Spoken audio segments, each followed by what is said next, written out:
Bonjour et bienvenue sur le podcast À votre pleine santé, le podcast qui vous aide à prendre soin de votre santé physique mais aussi de votre santé mentale en vous partageant toutes les clés pour vous sentir bien dans votre corps et dans votre tête.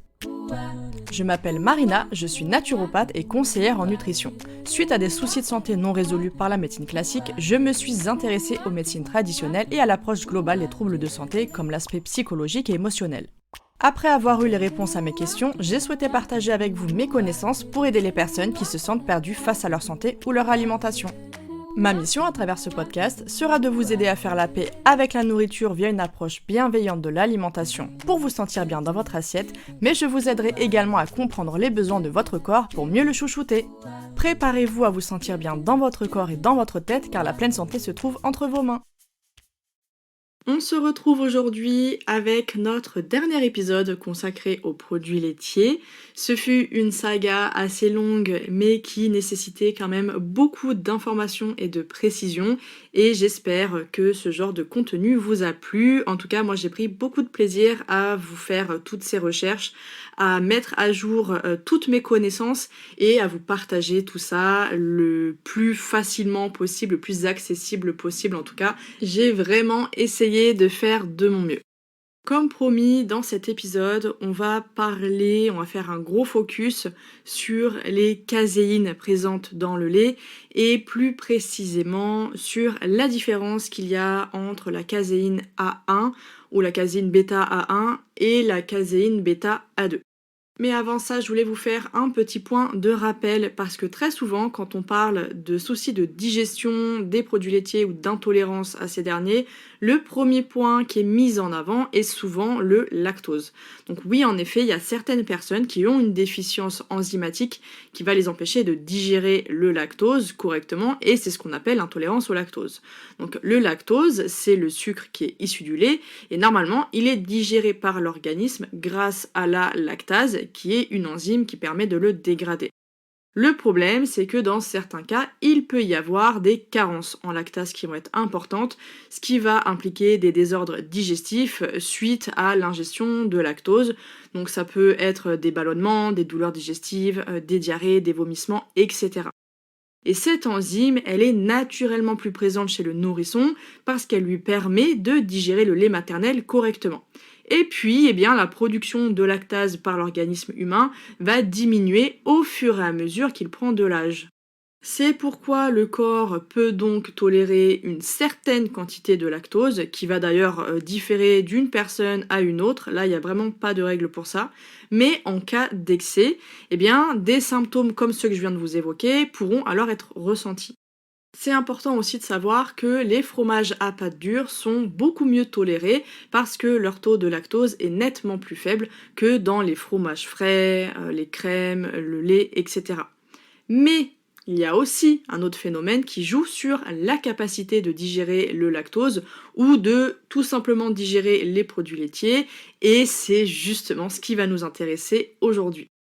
Donc comme je vous le disais précédemment dans les autres épisodes, dans les années 80, on a eu davantage recours à la sélection génétique pour obtenir un meilleur rendement et c'est ainsi que sont apparues des nouvelles races issues de plusieurs croisements génétiques comme la fameuse Prime Holstein dont je vous ai parlé la semaine dernière.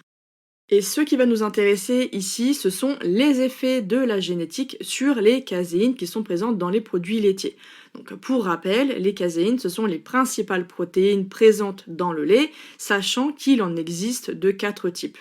Alpha 1, alpha 2, bêta et kappa. Et effectivement, les mutations génétiques des vaches laitières qui ont eu lieu au cours des derniers siècles va permettre une présence dominante de la variante bêta A1 dans le lait au détriment de la caséine bêta A2.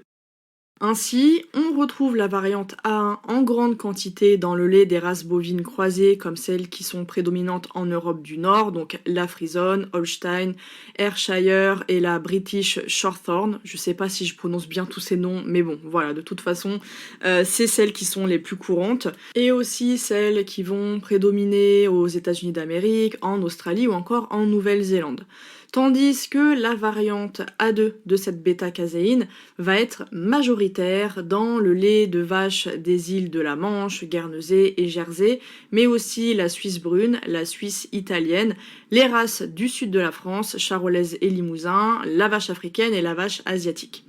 On retrouve également cette prédominance de la caséine bêta A2 dans le lait maternel, le lait de chèvre, le lait de brebis, le lait de chamelle, de jument, d'ânesse et enfin le lait de bufflonne. Bon, alors je pense que vous vous posez la question, qu'est-ce qui va changer entre ces deux variantes ? Eh bien, la différence entre le variant A1 et A2 se fait au niveau de la 67e position d'acide aminé, parce que la caséine, c'est une protéine, comme je l'ai expliqué, donc elle est constituée d'un ensemble d'acides aminés. Donc, pour pouvoir visualiser un peu plus facilement cela, je vous invite à imaginer un collier de perles. Et bien voilà, vos perles à chaque fois, ce sont les acides aminés, et le collier dans son entièreté, c'est donc la protéine.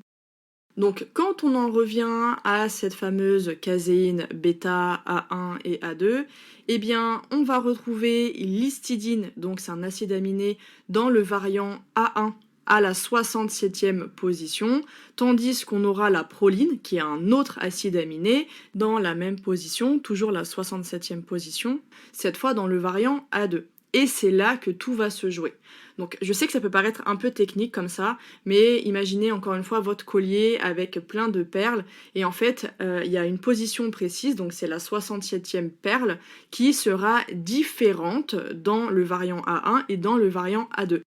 Et pourquoi cette seule petite différence va au final changer beaucoup, c'est qu'en fait, la bêta-caséine A1, contrairement à la variante A2, va permettre ce qu'on appelle la libération d'un peptide bioactif opiacé, qui s'appelle donc la bêta-casomorphine 7, pendant la digestion, parce que l'histidine, donc notre acide aminé, notre perle, a une faible liaison avec ce peptide opiacé, ce qui va faciliter sa libération dans l'intestin, alors que la proline, toujours notre autre acide aminé qui est lui présent dans la variante A2, a une forte liaison avec la BCM7, ce qui la rend difficile à libérer. Donc pour vous imaginer encore un petit peu tout ça, vous prenez votre collier de perles, donc vous avez les deux colliers de perles, la version A1, la version A2. Dans la version A1, vous allez avoir une partie du collier, donc ce qui correspond à un peptide, parce que les peptides c'est plus petit que les protéines et c'est plus grand que les acides aminés. Et donc on va avoir ce peptide, donc la BCM7, qui va se détacher du collier, et en fait cette partie-là, elle va pouvoir faire sa petite vie en gros dans l'intestin, tandis que dans notre collier A2, eh bien toutes les perles sont vraiment bien scellées, enfin accrochées entre elles en gros, ce qui fait que ça rend très compliqué la sortie, la libération de cette même partie de perles dans la version A2, ce qui fait que ça évite sa libération dans l'intestin. Bon, j'essaie vraiment de vous imaginer ça en gros parce que c'est technique, là on est vraiment sur des faits biologiques, mais j'espère quand même que vous avez compris un petit peu. Je vous mettrai une image dans l'article. Je vais essayer de vous mettre l'image également sur votre player, donc si vous êtes sur votre téléphone, regardez, normalement ça devrait s'afficher, le schéma, peut-être que ça vous aidera à mieux comprendre. Bon, et donc en fait, le problème, c'est que cette BCM7 est au cœur de plusieurs débats scientifiques depuis plus d'une décennie, parce qu'elle serait liée à des risques pour la santé humaine. Donc il y a certains faits qui sont bien prouvés, et d'autres qui sont controversés, et les recherches sur le sujet se poursuivent actuellement. Je vous rappelle quand même que le poids et l'influence de l'industrie laitière dans notre société n'aident absolument pas à avoir des études objectives non biaisées, même si heureusement ce n'est pas le cas de toutes les études disponibles. Et d'ailleurs, je vous avais déjà expliqué dans l'épisode sur le calcium qu'en 2017, des experts avaient révélé plus de 170 activités des industries laitières visant à influencer les consommateurs via la création de certains organismes et le financement de certaines études faisant la promotion des produits laitiers, mais aussi via des relations avec le gouvernement et les professionnels de santé. Et également, en 2007, le PLOS Medicine mettait déjà en avant le fait que le financement d'articles scientifiques par l'industrie liée à la nutrition pouvait biaiser les conclusions en faveur des produits des sponsors, avec forcément des implications potentiellement importantes pour la santé publique. C'est pourquoi aujourd'hui il est difficile d'obtenir des informations qui soient réellement objectives et aussi que les résultats de certaines études vont être remis en cause lorsque ça ne va pas dans le sens de ces grosses industries. Et quand on revient à cette différence entre la variante A1 et A2 de la bêta-caséine, les rapports scientifiques dans ce domaine peuvent affecter les éleveurs de bovins laitiers et l'industrie laitière en amenant à l'élimination de cet allèle A1 et en faisant la promotion des produits laitiers qui proviennent de vaches ayant une dominance dans le gène dans la variante A2. Et d'ailleurs, pour vous proposer un exposé des faits le plus juste et objectif possible, j'ai vraiment tenu à éliminer les études qui soutenaient les bienfaits de la variante A2 quand les industriels qui vendent du lait A2 étaient impliqués dans l'étude d'une quelconque façon, même si je peux quand même passer à côté, mais j'ai quand même fait le plus attention possible. Donc là, pour cette partie-là, j'aimerais vraiment me concentrer sur ce qu'on sait de manière quasi certaine concernant les produits laitiers contenant la caséine bêta-A1 et la bêta-casomorphine 7, donc la BCM7. Les données actuelles ont permis d'observer un affaiblissement des fonctions intestinales parce qu'on sait aujourd'hui que la BCM7 stimule certains récepteurs dans l'intestin humain, ce qui peut provoquer une irritation. De plus, la consommation de lait A1, donc on va l'appeler comme ça parce que c'est comme ça qu'il est appelé dans les données, les études scientifiques aujourd'hui, même si vous avez compris, c'est en gros le lait qui contient la variante A1 de la bêta-caséine. Donc bref, la consommation de lait A1, elle a été associée à une augmentation de l'inflammation intestinale, à une aggravation des symptômes d'inconfort suite à la prise de produits laitiers, à des douleurs abdominales, à un retard de transit, mais aussi à une diminution de la performance cognitive et un effet négatif sur le score d'humeur chez les femmes ou encore sur le taux de glutathion sérique qui est un antioxydant indispensable à une bonne santé. Également, les symptômes d'inconfort chez les personnes intolérantes au lactose sont plus importants quand le lait contient de la caséine bêta-A1. Ainsi, chez certaines personnes, les symptômes intestinaux liés aux produits laitiers peuvent résulter de l'ingestion de la caséine bêta-A1 plutôt que du lactose, parce que le lait conventionnel qui contient la caséine bêta-A1 réduit l'activité de la lactase, donc comme je vous expliquais, c'est l'enzyme qui est indispensable pour bien digérer le lactose. En revanche, la consommation de lait A2, quant à elle, elle a été associée à des effets bénéfiques parce qu'il est bien plus facile à digérer pour les personnes sensibles, y compris pour celles qui sont intolérantes au lactose, et il ne provoque pas d'inflammation intestinale, ce qui forcément entraîne une amélioration globale de l'état gastro-intestinal et une réduction de l'inconfort intestinal lié à la consommation de produits laitiers. Donc, petit fun fact pour les pros lait de vache qui soutiennent encore que tout ça c'est qu'un mythe, eh bien certaines industries laitières elles-mêmes, et notamment au Canada, affirment que le lait A2 est associé à une digestibilité améliorée. Donc, dans la mesure où la santé intestinale et mentale joue un rôle fondamental dans la santé générale et qu'il est préférable, à mon humble avis, d'éviter les problèmes digestifs et aussi les problèmes d'inflammation à ce niveau, je vous recommande donc de privilégier autant que possible les produits laitiers à base de lait contenant principalement de la caséine bêta-A2 qui provient des espèces que j'ai mentionnées précédemment. Ensuite, maintenant, pour tout ce qui va toucher la bêta-casomorphine 7, donc là, il y a encore pas mal de petites divergences sur le sujet. En fait, il y a eu des études qui concluaient que la BCM7 pouvait potentiellement affecter les systèmes endocriniens, nerveux, respiratoires et immunitaires en activant les récepteurs mu-opioïdes, ce qui va entraîner différents effets comme des troubles de la respiration ou même encore une réduction de la motilité du tractus gastro-intestinal, alors que le problème, et ça je pense que je vous en reparlerai plus tard, mais cette réduction de la motilité au niveau de l'intestin, c'est très problématique et c'est une des causes majeures dans les dysbioses comme le SIBO par exemple. Et cette BCM7, c'est lorsqu'elle va être absorbée par le tractus gastro-intestinal qu'elle poserait réellement un problème, et notamment chez les nouveau-nés et les jeunes enfants, dans la mesure où leur paroi intestinale est plus perméable que les adultes, mais aussi en cas d'hyperperméabilité intestinale, qui est un phénomène de plus en plus répandu au cours de ces dernières années. D'ailleurs, le fait qu'en cas d'hyperperméabilité intestinale, certains peptides, donc je vous rappelle, les BCM7 c'est un peptide, puissent échapper à leur digestion et leur dégradation complète et finissent par passer dans le sang, c'est une anomalie qui a été confirmée déjà dans les années 80-90 par les travaux du professeur Karl Ludwig Reichelt. Je sais pas si je prononce bien son nom, j'ai fait un peu d'allemand, même j'ai fait beaucoup d'allemand, mais j'espère que j'ai gardé un petit peu.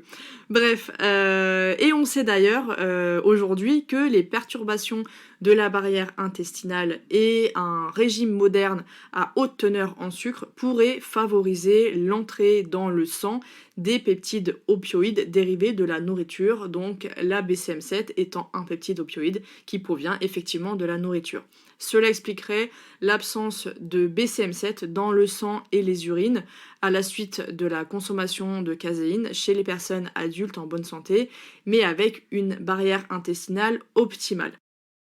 Donc ça, c'est important à retenir, le fait que les peptides opioïdes alimentaires, visiblement, auraient un impact négatif sur la santé uniquement en cas de porosité, en cas de problème au niveau de la barrière intestinale. Et effectivement, c'est une grosse problématique aujourd'hui. En revanche, lorsque cette barrière, cette paroi intestinale est optimale, ça empêche le passage dans le sang et donc la BCM7 ou les différents peptides opioïdes alimentaires ne peuvent pas venir altérer les diverses fonctions de l'organisme.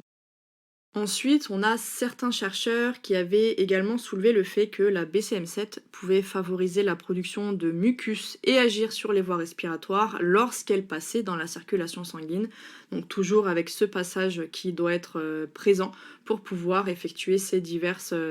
actions. Et en effet, après, on a eu une étude de 2014 qui voulait vérifier cette information et ces résultats ont suggéré pour la première fois que dans l'épithélium respiratoire humain in vitro, la BCM7 provoque une augmentation considérable de l'expression et de la sécrétion de mucine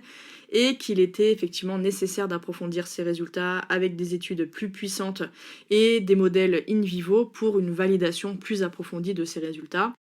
Et c'est sans doute ce qui expliquerait pourquoi beaucoup de personnes ont constaté que leurs symptômes, dont l'asthme, s'étaient améliorés en éliminant les produits laitiers de leur alimentation. Mais si vous avez bien suivi jusqu'ici, vous comprendrez qu'en fait, ce n'était pas les produits laitiers le souci, mais les produits laitiers que moi j'appellerais plutôt modernes, avec les races hybrides, qui provoqueraient ce phénomène parce qu'au final, on n'a pas de BCM7, en tout cas c'est extrêmement difficile d'avoir une libération de la BCM7 avec la caséine bêta-A2. Donc au final, ces personnes auraient aussi pu potentiellement ressentir également une amélioration en éliminant uniquement les produits laitiers contenant majoritairement la bêta-caséine A1 et en la remplaçant par des produits laitiers contenant majoritairement la bêta-caséine A2. Et voilà, nous sommes arrivés à la fin de cet épisode. Désormais, vous savez ce qui est quasi certain comme la meilleure digestibilité des produits à base de lait contenant la caséine bêta-A2 et ce qui demande plus de recherche pour appuyer les résultats. Dans tous les cas, rien ne vous empêche de faire le test par vous-même en observant comment vous vous sentez sur le plan digestif, mental, respiratoire ou même au niveau de la peau lorsque vous limitez les produits laitiers à base de lait de vache conventionnel pendant plusieurs jours ou plusieurs semaines et que vous les remplacez par des produits à base de lait qui contient la caséine A2 ou alors par des alternatives végétales avec peu d'additifs si possible. Pour votre quotidien, privilégiez donc les produits laitiers à base de lait de chèvre, à base de lait de brebis, de lait de bufflonne, de lait de chamelle aussi, ça dépend où est-ce que vous habitez, et également les races pures, on va dire, de vaches comme la jersiaise, donc les vaches de Guernesey, etc., suisse brune italienne, toutes celles que j'ai dit au début. C'est vrai que c'est un peu plus dur d'en trouver dans les supermarchés ou dans les magasins bio, Mais voilà, vous savez que c'est aussi possible si jamais vraiment vous n'aimez aucun autre lait, ça peut être une bonne solution. Et sans partenariat ni rien du tout, mais les produits laitiers à base de vaches jerseyaises se trouvent facilement en magasin bio avec notamment la marque Gabory qui propose quand même, je trouve, beaucoup de choix. Donc ça peut être également une très bonne alternative pour vous. Et enfin, s'il y a des professionnels de santé ou de nutrition qui vous disent que tout ça, ce ne sont que des théories, malgré que cela fasse partie de nombreuses recherches depuis plus de 20 ans maintenant, et qu'ils avancent également que en fait ça sert à rien de privilégier la caséine bêta A2, dites-vous bien que vous ne perdrez absolument rien à essayer par vous-même. Parce qu'au final, ce qui compte, ce n'est pas de savoir si toutes ces études ont raison ou non, mais que vous vous sentiez bien. Et pour ça, personne à part vous ne pourra le savoir. Donc faites vos propres expériences et soyez à l'écoute de votre corps. Aussi, je voulais terminer avec une petite précision. Quand je vous dis de privilégier au maximum les produits contenant majoritairement la caséine bêta A2, ce n'est pas pour vous dire de supprimer et de diaboliser tous ceux qui contiennent du lait de vache conventionnel. Évidemment, ce n'est pas le but, mais c'est plutôt de vous donner l'information pour que vous puissiez vous sentir mieux, parce que en effet, des personnes voudront ou chercheront à éliminer complètement tous les produits laitiers pour des raisons de santé, quand bien même si elles avaient d'autres options finalement, elles se sentiraient beaucoup mieux, alors qu'elles s'empêchent justement d'avoir ces alternatives lorsqu'elles n'ont pas cette information. Donc c'est un point qui me semble important à préciser, et de plus, rien ne vous empêche de temps en temps de consommer des produits laitiers conventionnels pour vous faire plaisir, hein, que ce soit au restaurant où vous êtes au bord de la mer, vous avez envie d'une glace et tout, ça ne doit pas vous arrêter, et d'autant plus que, encore une fois, j'insisterai sur la cause des causes, et là, comme on l'a vu, si votre barrière intestinale est optimale, eh bien ce n'est absolument pas une consommation modérée et occasionnelle de produits laitiers conventionnels qui vous causera des problèmes, bien entendu que non, parce que comme toujours, ce qui va compter, c'est l'ensemble, c'est ce que vous faites la plupart du temps au quotidien. Donc si vous prenez soin de votre santé intestinale et digestive, que vous consommez majoritairement les produits laitiers contenant la bêta-caséine A2, et donc ainsi avec une meilleure digestibilité, on évite toutes les inflammations chroniques dues aux produits laitiers conventionnels, et bien dans ce cas, effectivement, vous pourrez très bien occasionnellement consommer des produits laitiers conventionnels et le reste du temps, continuer comme ça sans avoir à vous préoccuper si oui ou non ça va être problématique pour votre santé. Et après, évidemment, si vous êtes en état de pathologie très aiguë ou vraiment vous êtes en phase de crise au niveau digestif, alors effectivement, dans ce cas, il va falloir prioriser, soit vous allez complètement tout éviter, c'est pas ce que je vous recommande si c'est quelque chose qui vous plaît, et ça peut vous frustrer justement de vous interdire certains aliments, mais si c'est quelque chose que vous voulez continuer à consommer, pendant ces périodes-là, limitez les quantités, on est toujours sur une consommation modérée, pas de surconsommation, et de qualité avec les produits plutôt contenant la variante A2. Voilà. Et une fois que tout est rentré dans l'ordre sur le plan digestif, eh bien, comme je vous l'ai dit, il n'y a aucun problème à consommer par-ci, par-là, de temps en temps, des produits laitiers conventionnels. C'est comme tout, par exemple, les produits ultra transformés. Vous n'allez pas en consommer matin, midi et soir. Eh bien là, c'est le même principe, ça fait partie des choses qu'on garde pour à peu près les 20% du temps. Et sur les 80% restants, on essaye de prioriser les meilleurs produits possibles, mais qui nous font aussi plaisir au niveau mental, qui ne soient pas juste pour nous nourrir sur le plan nutritionnel, mais bel et bien aussi pour nous satisfaire au niveau gustatif. Donc voilà, c'était un dernier point que je tenais à faire pour éviter d'inciter les personnes à avoir des comportements orthorexiques et à catégoriser ou à diaboliser tout produit laitier conventionnel qui pourrait contenir la fameuse bêta-caséine A1. Voilà, je pense que j'ai assez discuté pour aujourd'hui. Je vous souhaite une très belle journée, une très belle soirée, et puis on se retrouve la semaine prochaine avec une interview. Et d'ailleurs, dans les prochaines semaines, il y aura pas mal d'interviews parce qu'il y avait plusieurs sujets que je voulais aborder, dont certains, au final, jamais je me serais dit que je ferais un podcast dessus, et pourtant je trouvais ça super intéressant. Donc voilà, n'hésitez pas à me dire si cet épisode vous a plu, si cette saga sur les produits laitiers vous a été utile, si ça vous a aidé à avoir une vision plus juste, plus équilibrée concernant le lait et les produits laitiers. Et quant à moi, je vous souhaite une agréable journée ou une très belle soirée, ça dépend l'heure à laquelle vous m'écoutez actuellement. Et prenez bien soin de vous, c'est vraiment le plus important.